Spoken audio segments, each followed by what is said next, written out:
Hi, this is Gazette Managing Editor Chris Yanish, and welcome to Stillwater Gazette Today. I'm here with reporter James Warden, who's going to run down a couple of the stories that he's got for today's paper and another item that he's working on.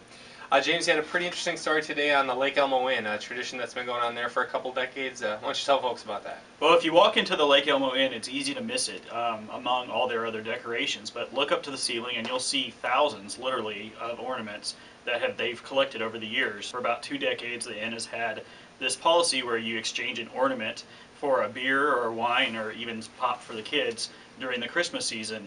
Many of those ornaments have stories, and the bartenders and waitresses, I'm sure, would be glad to tell you many of the stories of the ornaments that are hanging above your head while you eat. Our story looks at some of those stories and some changes the policy is having for this season. Why don't you give us a little nugget of one of those ornaments and kind of a story behind it? I know you had a few of them in the story today, but why don't you give one of those to the viewers here? Well, the one I thought was really cool was this paper Christmas tree. This kid had basically just cut it out and hung it up from the ceiling. He was a preschooler at the time, many years ago. Now he's a 23-year-old young man, and his ornament is still hanging above the bar right now. Look for it when you're there. And like I said, many, many cool ornaments there to look and see. Our school board member, Natasha Fleischman, looks like a healthy lady and works hard to be healthy, but 8 years ago her heart gave out. She had a heart attack and she had to be revived. They actually had to use a defibrillator on her 5 times when she was at her job at St. Paul's schools. She has since become very active in the heart movement, working on healthy hearts and stuff and advocating for heart health, and she donated an automated electronic defibrillator to her church in St. Paul today, with a ceremony at which she also met the crew that saved her.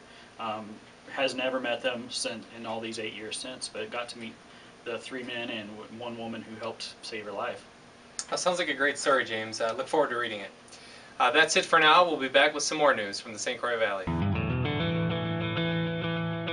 Gazette Managing Editor Chris Yanish back with you here. A couple other items that we have in today's paper is a story about a former bodybuilder who now has a fitness center here in Stillwater. And judging from the pictures of the guy, he looked like he was pretty good. He's also working on a documentary about his life. So that's an interesting story that we have today in the paper.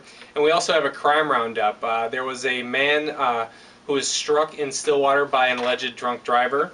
And also a domestic dispute in which a woman attempted to, or no, I think she successfully stabbed her boyfriend with a bread knife.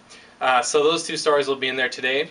We'll take a quick look at weather here and be back with some sports for you today. Your MyTV.com forecast for Tuesday calls for cloudy skies with a 50% chance of rain, highs from 45 to 50 degrees, east winds 5 to 10 miles per hour.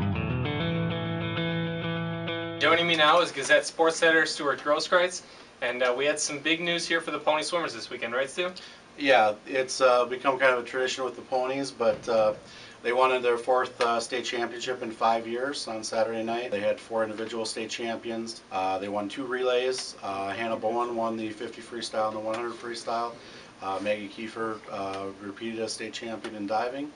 And the ponies ran away with it again. How many years in a row is this for them? They've won 2 in a row now, and like I said, 4 of the last 5. To go along with many other accomplishments, including 6 straight true team state championships, and like I said, they just keep cruising right along. All right, what else do we have today in sports? Girls hockey team is off to a good start this winter. It doesn't feel like winter yet, but they're underway. They improved to 3-0 on Friday and Saturday with a weekend road trip up north. They defeated Cloquet-Esco Carleton 5-1, and Duluth, conglomerate of Duluth schools, 5-0 on Friday. So they're off to a 3-0 start, and they've got a busy week coming up as well. All right, very good. Thanks, Stu. Thanks for joining us. We'll see you again tomorrow.